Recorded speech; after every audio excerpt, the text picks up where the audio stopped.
Welcome here to another episode of. I still don't know the name. For those who don't know me, my name is supposed April. Okay, my name is supposed and my name is April. I don't know me, whatever. It's another episode of saying what I think, discussing what I think, and the stuff that I see. And okay, let me before I get into this question, let me first say why I'm the only one in my podcast at the moment. First of all, I think I think I spoke with like I think about three people in the past 2 years, in a sense of let's start a podcast, and you know how it is, man. You know how remember how you and your friends, a group of friends, would like plan a trip, and then a week before it gets to be the number to start to decrease, even the energies. By the time the date reaches of going to that particular trip, maybe there's only one person who's still interested, and obviously they possibly never end up going. So it was something like that. So every time I pitch it to people, they'd be like, "Okay, cool, let's do it," And then we work it out, we work it out. By the time we have to record, no one pulls up. So at some point, I was like, you know what, nah, man, let me.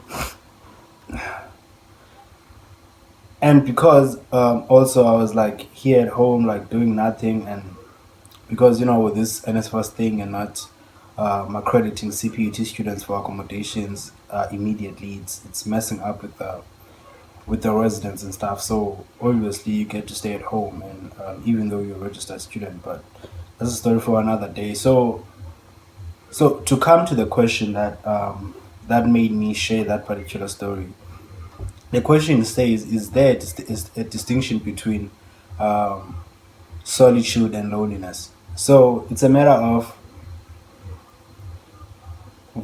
is there a difference between being a loner and solitude? I guess I think that's how the question is portrayed.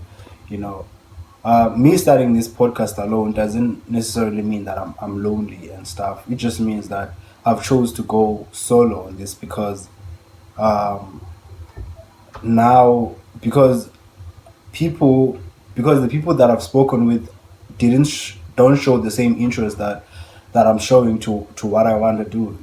Because I've always wanted to do the podcast since I think last year, yeah, last of last year. So to for me to reach a point where I'm starting a podcast alone doesn't necessarily mean that I'm alone. That I can't make friends or I can't um, talk to people. It's just me reaching a point whereby I'm like, you know what? I've spoken to people to do this particular thing and they don't seem as interested as I am. So why don't I just start it myself? And I think loneliness is where I think most of us experienced it during the I nearly said the load shedding, the shutdown, the corona shutdown. Cause everyone, um, bloody hell, cause everyone was now with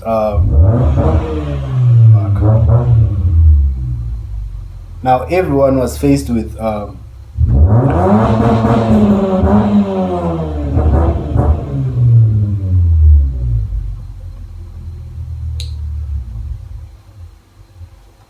okay.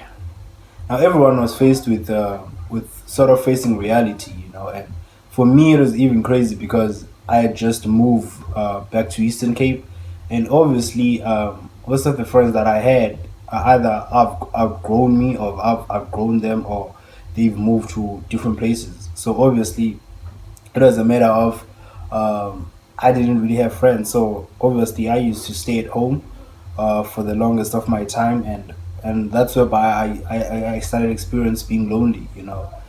I remember I finished, I think, the originals, the series. I think like in a very short space of time. Also Prison Break. Also I think what's the other name?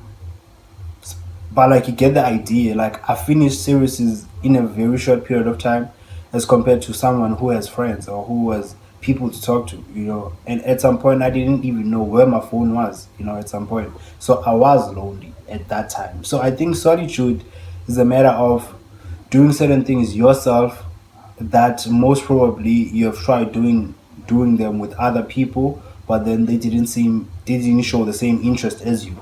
You know, I think I think that's what like differentiates loneliness and solitude. I feel like solitude is a matter of a choice of being alone or doing things alone, and loneliness is not, it's a matter of not having a choice. You don't have a person that you can talk to. You don't have a person that you can hang out with. For example. So I think there is an actual difference between sorry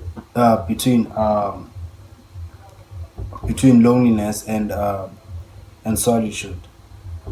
So now another question was so also before I raise that question, I think solitude actually does bring a sort of happiness and freedom, because now let's say you go on a solo date. When you go on a solo date, you don't have you never have the pressure of I have to spend a certain amount. You just know that I will spend a certain amount of money. You don't feel the need to impress yourself. You just do whatever you wanna do, and also if you wanna hang out at a certain place for, let's say, maybe for 4 hours, you don't feel the need that you have to you have to compromise for another person. Maybe they wanna chill more or they wanna chill less. You don't feel the need to compromise. Also, same thing with my space that I'm in right now. I can decide whether to drop this episode or decide not to drop it. I don't. So I feel like there is a lot of freedom and there is a lot of happiness that comes with solitude, as long as you you do it out of passion. You do something out of because you wanna do it, not because you wanna prove that you can do certain things alone, but because I feel like if you do them because you just simply want to enjoy yourself, or you just simply want to fulfill your dream, or you just fulfill want to do something that you've always wanted to do, that comes with happiness. So yeah. And also, okay, there's nothing else that I want to say. So now there was a question that based still on happiness. There's a question that was like, should should one chase the happiness um, that might possibly what's the word, should one still pursue a happiness that is going against maybe the cultural norms of that particular person, or the family norms, which to me that's crazy. Even having to choose that, whether you need to having to choose between you and your culture is sort of toxic, if you ask me, because I mean, why why should I do that? Why should there be a line between my happiness and my cultural norms? Because I mean, we're growing. We grow to choose different things. We grow to want certain different things done differently. And I think that there is a certain limit of going against your culture. I think there is a certain threshold whereby you can't cross. But I think that if it's the type of happiness that is sort of a lifetime happiness, I think that it is. I don't see nothing really wrong against that. You know, but if it's a short-lived type of happiness, I don't see the need to go against your family wishes for something that's only temporal. I think if it's a matter of, let me make an example. Let's say maybe you you you don't feel comfortable in your own skin, for example. Maybe you're not comfortable with how you look, for example. So you decide to do, surgeries. And I personally feel like you can do that, because that's a long time happiness. Because every day you're gonna wake up and look at yourself in the mirror and be satisfied with what you see. But if it's something that's short lived, I don't I don't see the need to do it. But I can't think of any example that's sort of a short lived type of an example. But I personally think that you first need to we people actually a lot of us actually youth, we need to understand our cultural norms, our family norms, because in my culture there is what we call isithethe and there's what we call isiko. Those things are two different things, and I'm still also trying to understand the difference between them. One of them is a matter of it's something that's done by the Xhosa people, and at the same time, another one is a thing that maybe is done by my family only. It's done in a certain way by my family, and it's done in a different way by the family next door. So I think we need to also try and understand that to fully answer the question. We need to go back and understand our roots, our cultures, so that we can actually see that if we actually go against the culture, what are the long term consequences of what I'm doing? Because you don't have to look at your family only. You have to look at, you can't say you believe in a certain thing and then, let's say maybe for Christians, let's say what okay, for example, the Bible says thou shalt not steal. For example, you can't steal. Maybe let's say you can't steal for a living, and no, I don't want to use that. Let's say maybe you've always wanted a bike. You've always wanted a bike, and then you steal it. Obviously, that's gonna make you happy, but that happiness is short lived, and also it has actually affected your belief that you actually go around calling yourself as you call yourself a Christian, yet you still able to steal. I'm not sure if you get what I mean. So if you think that your happiness is standing between you and your culture, then if you go against it, then don't call yourself as a person of that particular culture, because you no longer that the culture of that particular person. And also, I think it also needs to come back to a point whereby um, we need to understand which cultures can we choose and which cultures we can choose. You understand what I mean?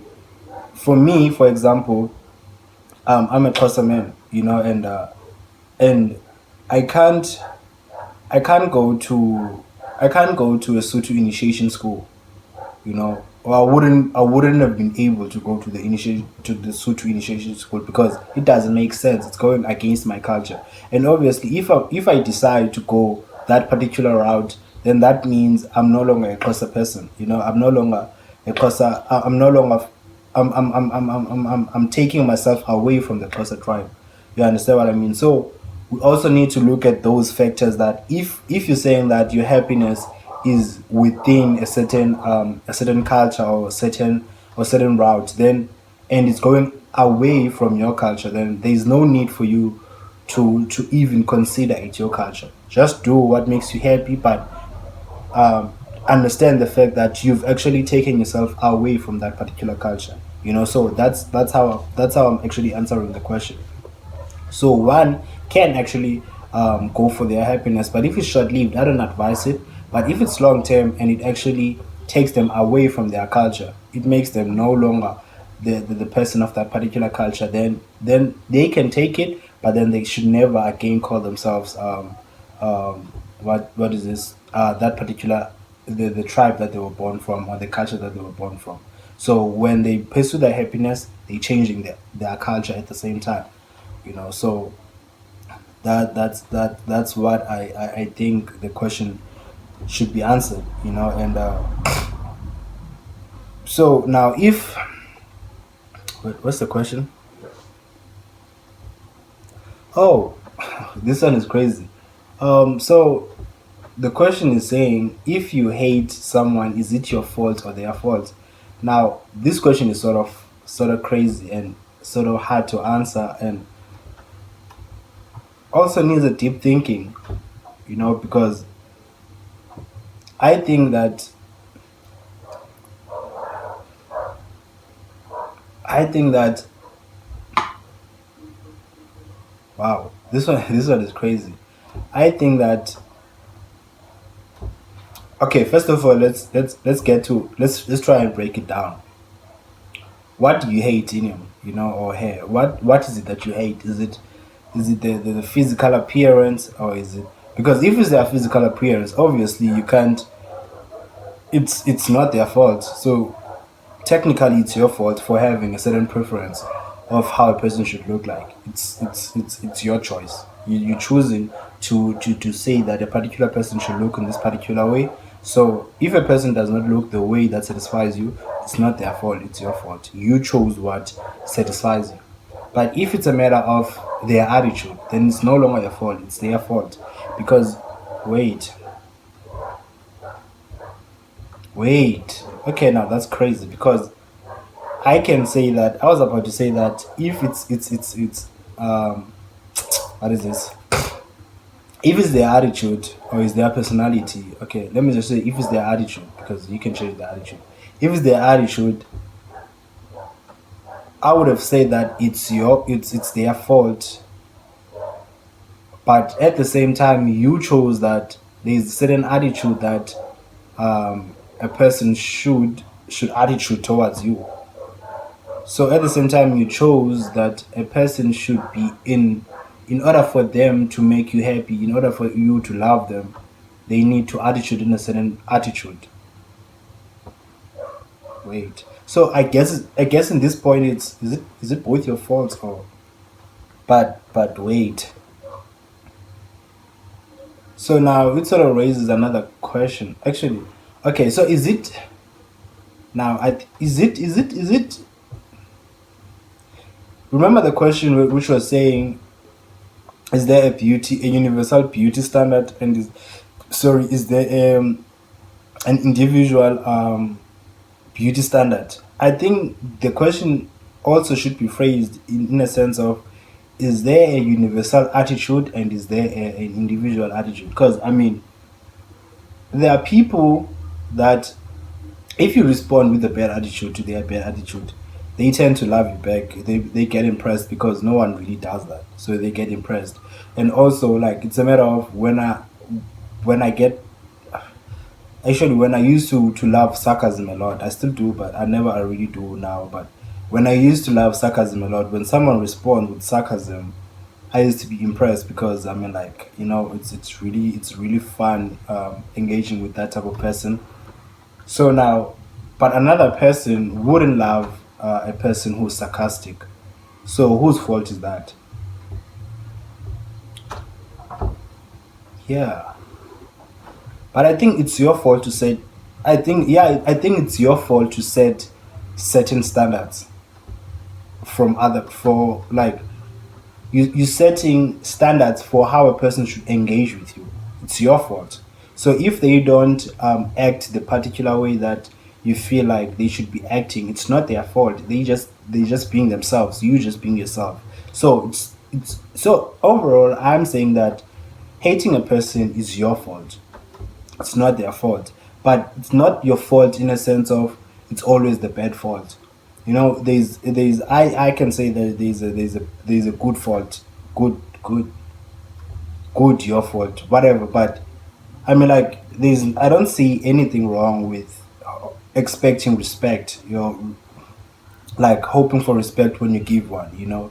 So obviously you can hate a person that personally I hate a person that if I give them respect they don't like respond with respect, or even if like I haven't shown any engagement with them, but the first time they engage with disrespect, obviously I won't love them. So it's my fault that I have certain standards that I prefer people engaging with me in like in a respectful manner.